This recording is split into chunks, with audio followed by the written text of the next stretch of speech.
take the red pill, you stay in Wonderland. And I show you how deep the rabbit hole goes. Stay focused. Ignore the impulse to click on a different video.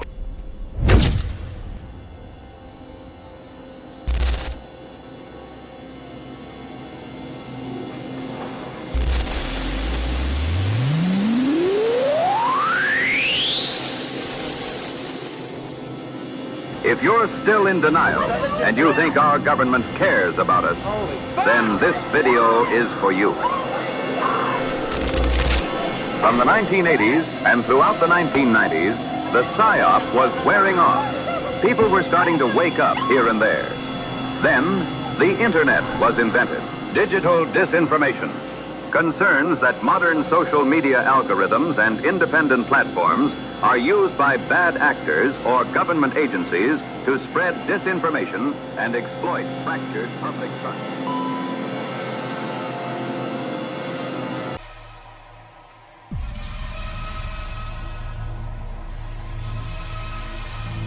Psychological warfare. There are two ways to topple a country. Boots on the ground with bombing raids, which isn't very effective. And psychological warfare. Strategic propaganda and coercion is often the most effective. Whispering in the ears of individuals, manufactured fear, separate the people into factions and convince them to kill each other, divide and conquer.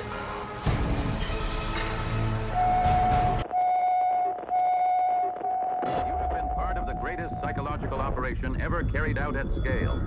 The device in your hand is shaping the way you perceive reality. That device you're holding. That device you're holding.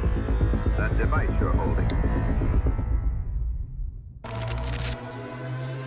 We are concerned about the trouble and trend of irresponsible, one-sided news stories plaguing our country. I have a message to the men and women of America. You have been lied to. Up to the 1960s, most Americans were confident they had access to a truly free press. But then, series of revelations emerged that suggested the CIA had been subverting journalists in the U.S. and elsewhere through the use of bribery, blackmail, and covert operations. By the late 1970s, this alleged CIA plan had a name: Operation Mockingbird. Many people were understandably horrified at the notion that the federal government had attempted to operate a counter to the First Amendment through one of its intelligence agencies. And Operation Mockingbird was widely discussed. Before we continue, I want you to know that I'm not making any accusations or claims that the CIA is controlling the media. I'm just here to help you connect the dots. The sharing of biased and false news has become all too common on social media. More alarming, some media outlets publish things simply aren't true without checking facts first. Unfortunately, some members of the media use their platforms to push their own personal bias and agenda to control exactly what people think, and this is extremely dangerous to our democracy.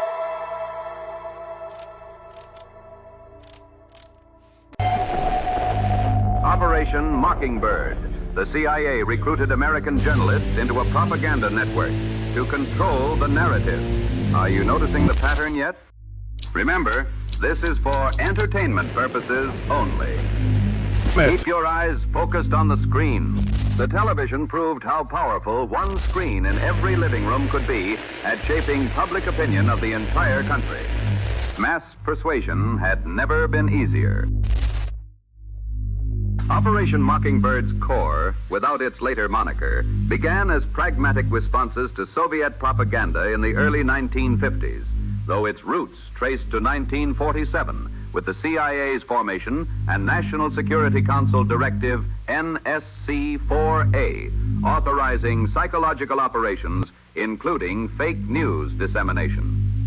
Frank Wisner Profile, dubbed the Mighty Wurlitzer for orchestrating media like a grand organ, established the Office of Policy Coordination to pay European writers for anti-communist pieces, circumventing the 1948 Smith-Mundt Act's domestic propaganda ban.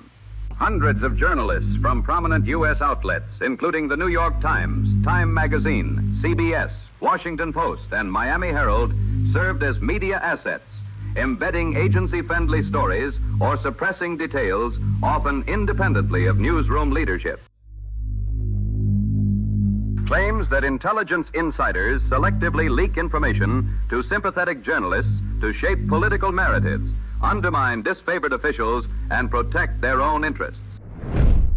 The 1975-76 Church Committee confirmed the CIA had numerous covert relationships with journalists and media organizations, including reporters who provided information or published material helpful to CIA operations. Many people speculate that Operation Mockingbird didn't end in the 1970s as the CIA claims. Operation Mockingbird 2.0 is used in alt media and political commentary to argue that similar media influence tactics have migrated to social media feeds, algorithmic curation, and coordinated messaging between governments, NGOs, and major outlets. For most of its life, the CIA was banned from propagandizing Americans. But we learned that they were doing it anyway. So in 1973, during the Church Committee hearings, we learned that the CIA had a program called Operation Mockingbird, where they had at least 400 members, leading members of the United States Press Corps, and the New York Times, the Washington Post, ABC, CBS, NBC, etc., who were secretly working for the agency and steering news coverage to support CIA priorities. And they agreed at that time to disband Operation Mockingbird in '73. But there's indications they didn't do that, and they still, the CIA today is the biggest funder of journalism around the world. The biggest funder is through USAID. The USA, the United States, funds journalism in almost every country in the world. You know, it owns newspapers. It has journalists on it, thousands and thousands of journalists on its payroll. They're not supposed to be doing that in the United States, but in 2016, President Obama changed the law to make it legal now for the CIA to propagandize Americans, and I think, not to be a conspiracy nut, but your public performance over the past 5.5 years has been run counter to the aims of the CIA, I would say. I mean, it has. Mm-hmm. And so to tell people that you yourself are working for the CIA secretly is a way to discredit you. Yeah. That if I were the CIA, I would be encouraging. I guess that's what I'm saying. Yeah, that's a good point. That is a good point. I mean, I'm very hostile to the CIA. I've said that many, many times. Stop people from claiming that I secretly work there. I think everything is a lie. You're just like me, man. You eat, sleep. I don't know. You got me on that one. Wait, you don't have a college degree? No. Oh, I wish I'd known that before I set up this interview. But now you are supposedly part of the conspiracy. No. Why? That's just not who I am. I really wanted Kamala to come on. I think it's Kamala. Whatever. Al, come here. Sorry about that. Mm-hmm. Are you still in touch with headquarters trying to subvert democracy? You f***ing kidding me? Most people do not do that. You're still a podcaster, but you're also something else. I'm not going to get into some type of a bickering contest. What do you make of the claim that you're still working for CIA? What else are you throwing out that you I think have that's not totally verified? fair. Oh, Sean's a CIA shill. It does feel like we're moving towards something. I don't know if I should be doing this. Yes. No. Yes. That was totally fake. I'm fucking out of here, man. Someone sent me a video a few years ago of him attacking me, and I was like, so I'm looking at this, and he's attacking my dad as a CIA, his dad's in the CIA or whatever, and I'm like, well, that's no, untrue. Then my father dies, and I learn, actually, was involved in that world. I was completely shocked by it, so... No one has to believe me, but that's just a fact. Right.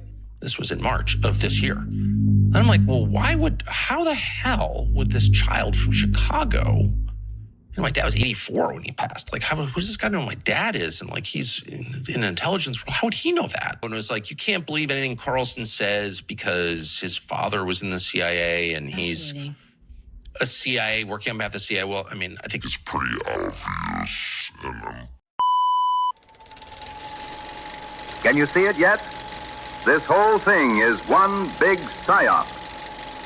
The powers that shouldn't be are dead set on global control, and it starts with your mind.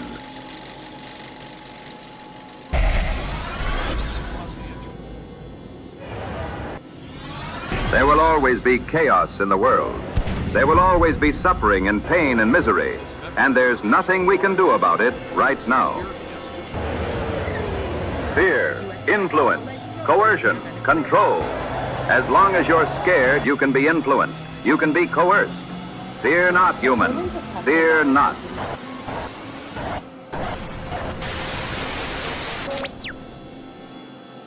Now, I want you to take a look at the current state of the American populace. Angry, ignorant, emotional, and divided. The left only shows you extreme examples of the right, and the right only shows you extreme examples of the left. They know exactly what triggers the emotional responses that keep us at war with one another. As long as we continue to fight each other, they win. Nobody is immune. That is, until you wake up. My goal here isn't to scare you, it's to teach you. The psyop stops working once you're able to identify it. If you are still confused, I will simplify it for you. Propaganda is communication designed to shape how people think and feel by using biased, emotional, or misleading messages rather than balanced evidence. It often mixes truths, half-truths, and lies to push a specific agenda or worldview. Whenever there is an us versus them narrative coming from someone who has something to gain from the message, there is a very good chance it's being shown to you to shape your opinion. We live in the era of deception. The device in your hand can either trap your mind or free it. You can access the entire sum of human knowledge with it, and it fits in your pocket. You can use it to run a business from anywhere in the world, but most of us are trapped by it, a slave to consumerism. Take back your attention and free your mind.